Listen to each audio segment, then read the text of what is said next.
Hello दोस्तों, नमस्कार। KRST education YouTube channel पर आपका स्वागत है। मित्रों, हम लोग हिंदी व्याकरण को पढ़ रहे हैं, जिसमें वर्णमाला समाप्त हो चुका है। अल्प प्राण, महाप्राण, अघोष, सघोष समाप्त हो चुका है। अब हम लोग पढ़ेंगे संधि के बारे में। संधि क्या है, कितने प्रकार हैं, उसके बारे में अध्ययन करेंगे। और वीडियो स्टार्ट करने से पहले मैं आप लोगों से कहता हूँ कि आप लोग हमारे चैनल को लाइक और सब्सक्राइब जरूर करें, जिससे कि आपके मोबाइल पर जब भी हमारा वीडियो इसमें अपलोड हो तो नोटिफिकेशन चले जाए। मित्रों, हम लोग आज संधि का अध्ययन करेंगे। संधि संधि क्या है, संधि किसे कहते हैं, संधि किन वर्णों से मिलकर बना हुआ है। तो इसमें जो है संधि आपका दो वर्ड, जिसमें सम प्लस धी, सम प्लस धी, सम प्लस धी। सम हमारा क्या है, उपसर्ग है। सम में उपसर्ग है और धी धातु है। सम प्लस धी से मिलकर बना है संधि। संधि का शाब्दिक अर्थ होता है मेल, योग। और आप लोग हिस्ट्री में भी अक्सर सुना होगा आप लोगों ने कि संधि हो गई, तो संधि का मतलब होता है समझौता। संधि का मतलब होता है मेल, योग और क्या होता है, समझौता। ठीक, देखिए, संधि शब्द सम प्लस धी से मिलकर बना है, जिसका शाब्दिक अर्थ है मेल, योग या समझौता। संधि कहते किसे हैं, जब दो वर्ड आपस में मिल करके, अर्थात ऐसे सुनिए, दो वर्डों के मिलने से जो विकार उत्पन्न होता है उसे हम क्या कहते हैं, संधि कहते हैं। दो वर्णों के मिलने से जो विकार उत्पन्न होता है उसे क्या कहते हैं, संधि कहते हैं। तो दो वर्णों के मिलने से जो विकार उत्पन्न होता है उसे क्या कहते हैं, संधि कहते हैं। उसे क्या कहते हैं, संधि कहते हैं। आप लोग संधि पढ़ते समय एक बात और सुना होगा, विच्छेद। संधि के बाद क्या होता है, विच्छेद। संधि का जो विलोम होता है, संधि का विलोम विच्छेद होता है। क्या होता है, विच्छेद। संधि के बाद विलोम में देखते हैं कि विग्रह दिया हुआ है, विग्रह दिया रहता है और विच्छेद दिया रहता है। कभी दो वर्ड साथ तो नहीं टकराएंगे, बाय द वे अगर टकरा गए तो आपको संधि का विलोम जो है कि विच्छेद ट्रिक करना होगा, क्योंकि विग्रह जो होता है समास में होता है। समास और संधि में अंतर क्या है, इसमें दो वर्णों के मिलने से एक जो उत्पन्न नए शब्द होते हैं, नए वर्ड जो उत्पन्न होता है उसे क्या कहते हैं, संधि कहते हैं। यानी कि दो वर्णों के मिलने से जो विकार उत्पन्न होता है उसे संधि कहते हैं। समास में क्या होता है, वर्ण के जगह आपका शब्द लग जाता है। क्या लग जाता है, शब्द। समास में शब्दों या पदों का योग होता है और संधि में आपका वर्णों का योग होता है। संधि का विलोम विच्छेद होता है, जिसे हम संधि विच्छेद कहते हैं। संधि विच्छेद। संधि विच्छेद क्या है, संधि युक्त शब्दों को अलग करना। क्या है, संधि युक्त शब्दों को अलग करना क्या कहलाता है, संधि विच्छेद कहलाता है। जैसे आपका विद्यालय है, विद्यालय, आपका विद्यालय है, इस विद्यालय का संधि विच्छेद जब हम करेंगे, ये तो पहले संधि युक्त हो गया है, यही हमारी संधि है। और इसका जब विच्छेद करेंगे, कैसे करेंगे, विद्याधन आलय, विद्याधन आलय। अब ये हमारा संधि विच्छेद हो गया। ये क्या हो गया? संधि विच्छेद। यानी कि संधि युक्त वर्णों को जब हम अलग कर देते हैं तो संधि विच्छेद कहलाता है। और जब दो वर्ण मिल करके एक नए शब्द को उत्पन्न करते हैं तो उसे क्या कहते हैं? संधि कहते हैं। अब इसमें दो वर्ड जैसे कौन कौन से हैं समझ लीजिए। विद्या है तो विद्या बोल रहे हैं तो इसमें आ रहा है, आ, और इसमें क्या है? आ। दोनों मिलकर के क्या बनाए हैं? आ। तो कहने का मतलब यह दीर्घ संधि है। अभी आगे और बताएंगे कि दीर्घ संधि क्या है, गुण संधि क्या है, वृद्धि संधि क्या है, यड़ संधि क्या है, अयादि संधि क्या है, उसके बारे में बताएंगे। अभी हम लोग कॉमन जानकारी को ले लेते हैं जो कि हमारा न्यू यहाँ से अगर मजबूत रहेगी तो आगे हम जो है कि सबको सही से मैनेज कर लेंगे। संधि हमारा ऐसा पार्ट है जिसमें लगभग 40% वर्तनी आपकी शुद्ध हो जाती है। 40% वर्तनी इसका सुधार हो जाता है। तो संधि को बहुत ध्यान से पढ़ेंगे हम लोग। और ये हुआ हमारा संधि विच्छेद। स्क्रीनशॉट ले लीजिए।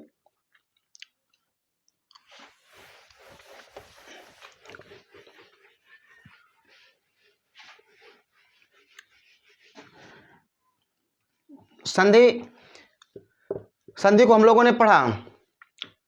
अब संधि के प्रकार को देखेंगे। संधि के प्रकार,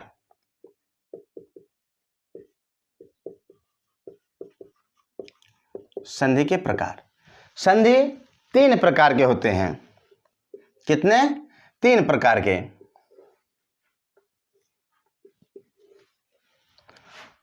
स्वर संधि, पहला स्वर संधि,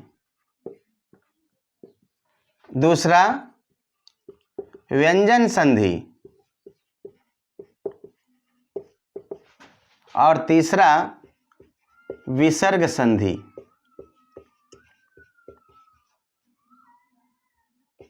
विसर्ग संधि।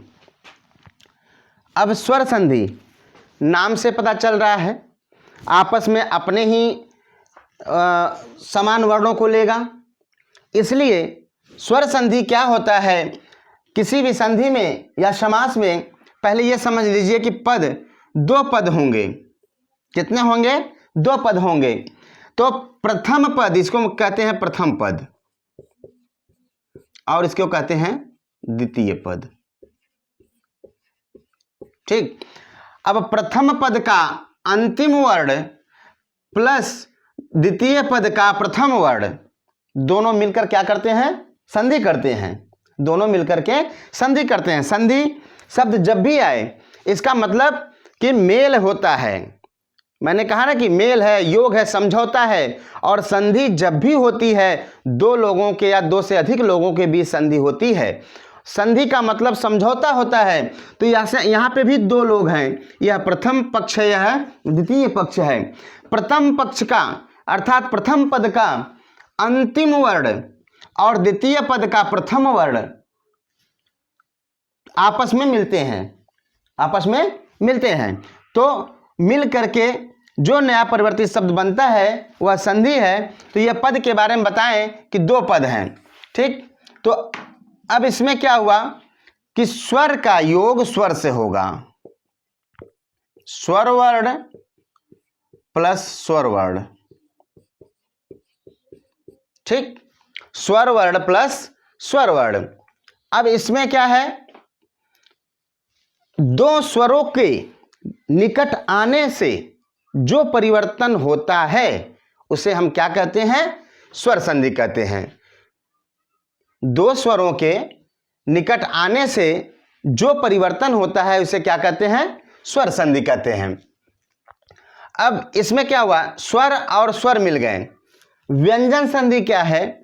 व्यंजन संधि में प्रथम पद का अंतिम वर्ण, प्रथम पद का अंतिम वर्ण क्या होगा? व्यंजन होगा। क्या होगा? व्यंजन होगा। प्लस दूसरे पद का प्रथम वर्ण या तो स्वर होगा या व्यंजन होगा, या तो स्वर होगा या व्यंजन होगा। तो और जो व्यंजन वर्ण होगा उसमें अंतिम में हलंत लगेगा। अंतिम में क्या लगेगा? हलंत लगेगा।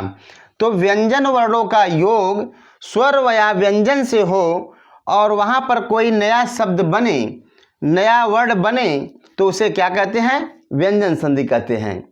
परिवर्तित रूप होना चाहिए। और देखिए, विसर्ग संधि दो पदों के बीच प्रथम पद के अंत में विसर्ग का चिन्ह जरूर रहेगा। विसर्ग का चिन्ह जरूर रहेगा। और क्या है? और दूसरे पद के प्रारंभ में या तो स्वर होगा और या व्यंजन होगा, या स्वर होगा या व्यंजन होगा। अब हमें लगता है कि आपको समझ में आ गया होगा। स्वर संधि का मतलब होता है स्वर प्लस स्वर का योग।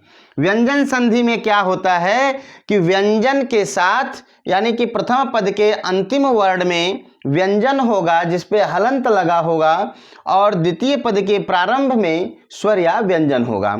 और विसर्ग संधि में क्या होता है कि जब भी प्रथम पद में अंतिम वर्ण होगा उसके बाद आपका विसर्ग का चिन्ह होगा, प्लस उसके बाद स्वर या व्यंजन होगा।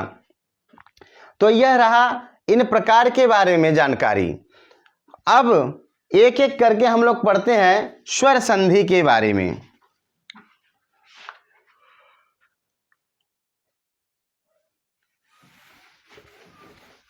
स्वर संधि। तो स्वर संधि को मैंने बताया कि दो स्वरों के निकट आने से जो परिवर्तन होता है उसे क्या कहते हैं? स्वर संधि कहते हैं। अब स्वर संधि के प्रकार लिख लीजिए। दो स्वरों के निकट आने से जो परिवर्तन होता है,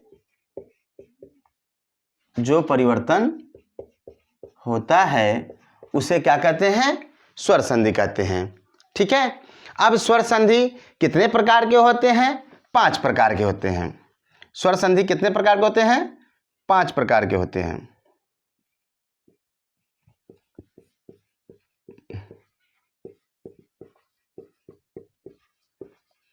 प्रकार, ठीक।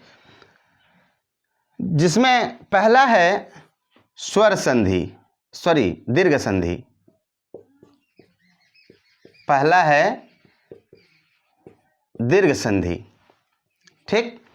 और दूसरा है गुण संधि। तीसरा आपका विसर्ग संधि। चौथा है आपका यण संधि। और पांचवा आपका अयादि संधि। इस पांचों को इस तरह से पढ़ा जाएगा जो कि देखते ही उत्तर लग जाए कि इस संधि का यही आंसर होगा। और इसमें यह होता है कि केवल समझ लेंगे, जब समझ में आ जाएगा तो यह आपको उत्तर देने में किसी प्रकार की कठिनाई नहीं होगी। आइए देखते हैं स्वर संधि में दीर्घ संधि के बारे में हम लोग पढ़ते हैं।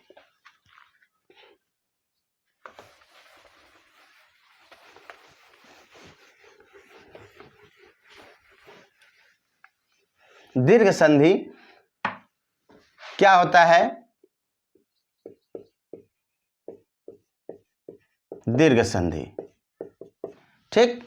अब दीर्घ संधि का जो परिभाषा है, परिभाषा ज़्यादा रटना पढ़ना नहीं है, परिभाषा तो पूछेगा नहीं, ज़्यादातर एग्जाम्पल्स दे देता है और उस एग्जाम्पल का विच्छेद कर देता है। जो संधि दिया रहता है उसका विच्छेद कर देता है, या विच्छेद किए हुए वर्ड का संधि करने के बोलता है।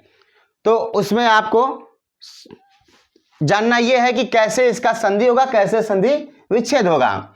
मैंने कहा किसी भी संधि को सॉल्व करने के लिए, किसी भी संधि को हल करने के लिए कितने पद होते हैं? दो पद होते हैं।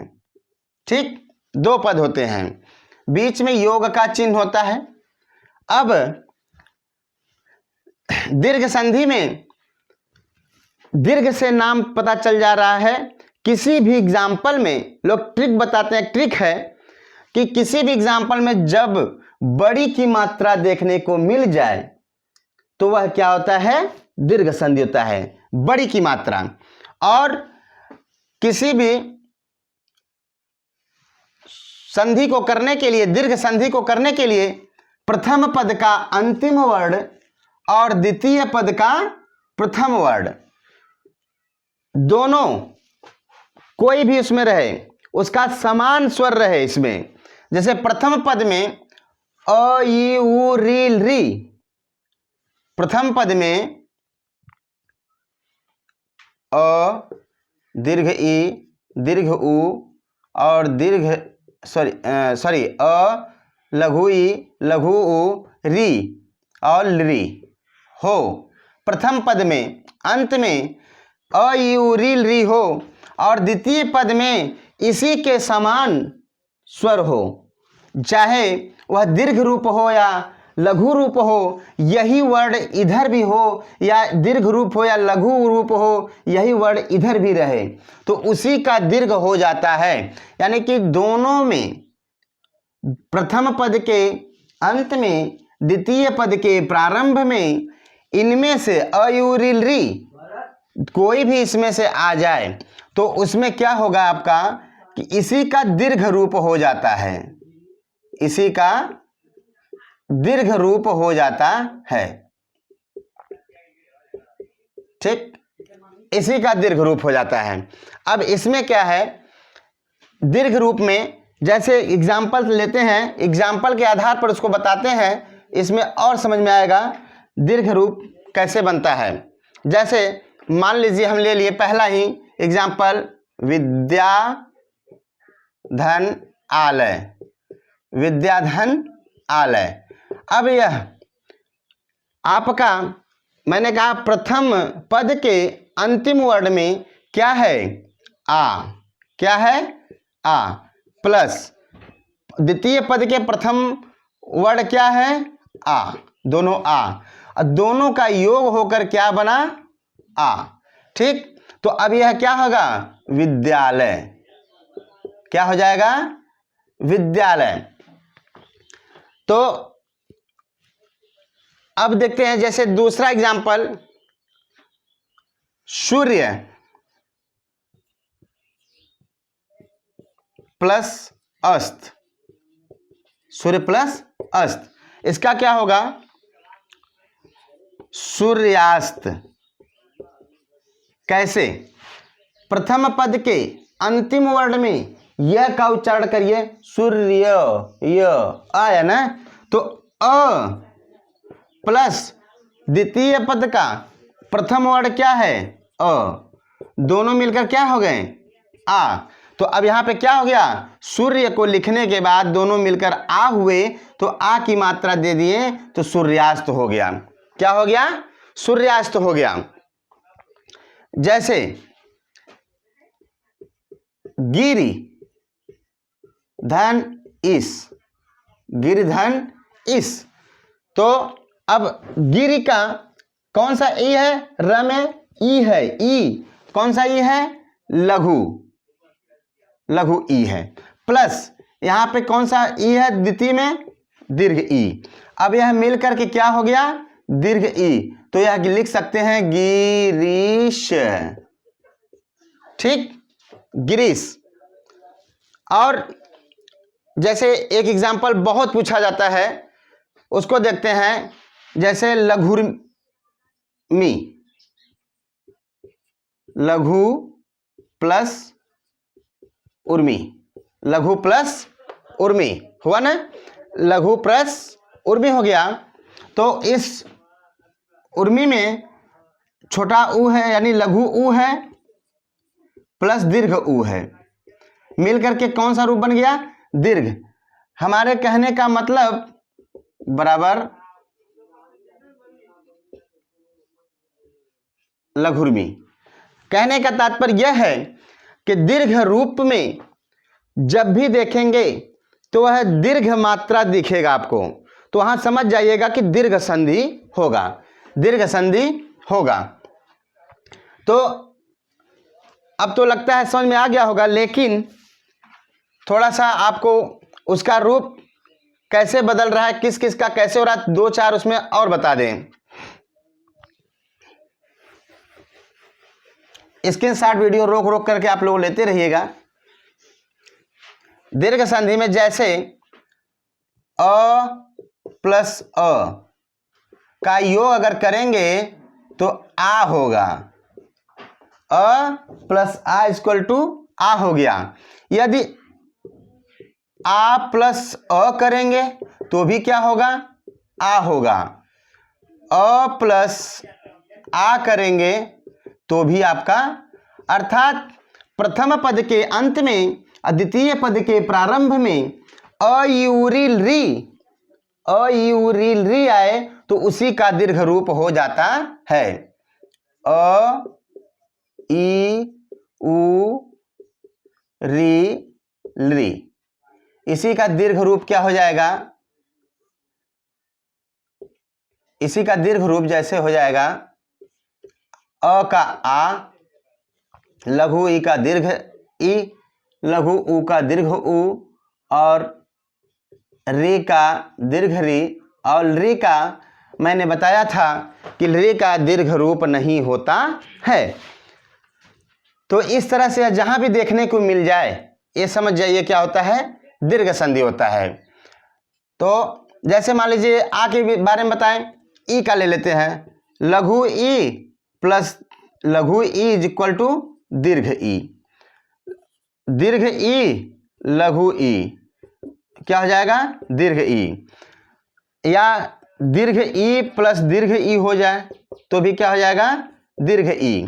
ठीक है, तो पूरा न बताकर केवल समझाने की बात मैं कर रहा हूं कि इन वर्णों में से प्रथम पद के अंत में या द्वितीय पद के प्रारंभ में कोई भी समान स्वर आ जाए, इसके समान स्वर आ जाए तो वह क्या कहलाता है, दीर्घ संधि, और उसका रूप जो परिवर्तित होता है दीर्घ रूप में परिवर्तित हो जाता है। अब तो आ जाना चाहिए। ठीक है, ऊ का भी देख लीजिए इसी तरह, लघु उ प्लस दीर्घ उ बराबर दीर्घ उ होगा, दीर्घ उ प्लस दीर्घ उ इक्वल टू दीर्घ उ हो जाएगा, और लघु उ सॉरी दीर्घ उ प्लस लघु उ इज इक्वल टू दीर्घ हो जाएगा। यानी कि इसका सब क्या हो जाएगा, दीर्घ हो जाएगा। तो कहने का तात्पर्य यह है कि दीर्घ संधि में हमेशा देखिएगा कि दीर्घ की मात्रा, बड़ी की मात्रा जहां दिख जाए वह क्या कहलाती है, दीर्घ संधि कहलाता है। आइए दूसरा देखते हैं प्रकार इसका।